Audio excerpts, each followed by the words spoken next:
Azərbaycan Respublikasının prezidenti Ali Baş Komandan cənab İlham Əliyevin dəmir yumruq devizi altında ictimai nəzarət fəlsəfəsini irəli sürən Göyçay rayon sakini, ictimai fəal və video bloger Etibar Həmidoğlu Bəşirov Ucar rayon sakinlərinin çoxsaylı müraciəti əsasında rayon ərazisində neqativ halları çəkib özünə məxsus Göyçay naminə səhifəsi ilə ictimailəşdirdiyi üçün Ucar rayon icra hakimiyyəti başçısı Mansur Məmmədovun və onunla əlbir olan bir sıra məmurların təzyiqinə məruz qalıb. Gəlin ətraflı Etibar Bəşirovun özünü dinləyək. Salam, hər vaxtınız xeyir olsun, dəyərli izləyicilər. Mən buradan mətbuat vasitəsilə cənab prezident İlham Əliyevə müraciət edirəm.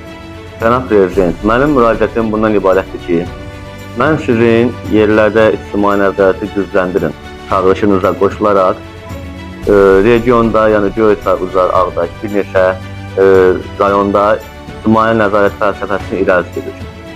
Deməli, cənab prezident, biz Ucar rayonu ilə bağlı vətəndaşların çoxsaylı şikayətlərini nəzərə alaraq, müraciətləri nəzərə alaraq Ucar rayonunda araşdırma çəkilişlərinə başlamışıq. Həmin çəkilişlərdə səhifəmizdə də var.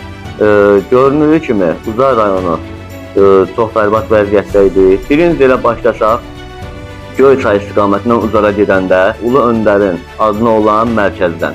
Mərkəz çox bərbad vəziyyətlidir. Biz ən birinci çəkilişimiz ondan oldu ki, yəni rayonda Ulu Öndərin adına olan bir mərkəzi Mansur Məmmədov icra başçısı çox bərbad vəziyyətdə saxlayıb. Sanitar qovşağı kadrlarda da görürsünüz, olduqca bərbad vəziyyətdədir. Divarlar, ağlaylar, hamısı uçulub tökülüb. Əkilmiş ağaçlar susuzluqdan quruyub, məhv olub gedib. Heydər Əliyev prospektində kanalizasiya luklarının qapaqları yoxdur. Gətiriblər nəzik kardonlar qoyublar ora. Kanalizasiya sistemi sıfıra bərabərdir rayonda. Evlərin kanalizasiya xətləri suvarma axlarına buraxılır. Həmin axlar da rayonda olduqca bərbad vəziyyətdə ifunəti verir rayon. Tibbi maskı ilə gələcəksiniz ora. Biz də həmin bu halları ictimailəşdirmə özümüzə borc bildik, çəkdik, səhifəmizdə paylaşdıq. Ucar rayon icra hakimiyyətinin başçısı Mansur Məmmədov əvvəllər Göyçay rayonunda işlədiyi devirdə burada yaxınlıq elədiyi şəxslər ki var, həmin şəxslər indi hal-hazırda yüksək vəzifələrdədir. Həmin şəxslərlə əlaqə yaradaraq mənə təzyiqlər göstərirlər ki, yəni həmin şəxslər, yəni biz 4 nəfərdən ibarətik, həmin şəxslər Ucar rayonuna girməsinlər, buradakı neqativ halları çəkməsinlər, onun qarşısını alın. Həmin şəxslərin vasitəsilə mənə təzyiqlər olunur. Hətta belə deyək, həyatım demək olar ki, təhlükə altındadır. Cənab prezident, mən hər zaman bir şüara xidmət göstərmişəm.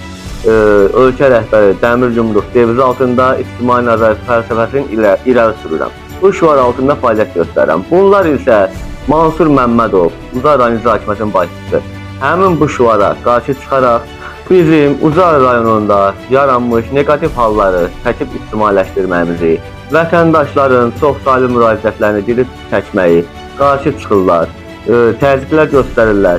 Mən sizdən cənab prezident xahiş edirəm, bu respublikanın bir vətəndaşı olaraq çox xahiş edirəm ki, Ucar rayonunda yaranmış bu özbaşınalığın, Mansur Məmmədovun bizə qarşı olan bu təhdidlərinin qarşısını almasında bizə köməklik göstərəsiniz.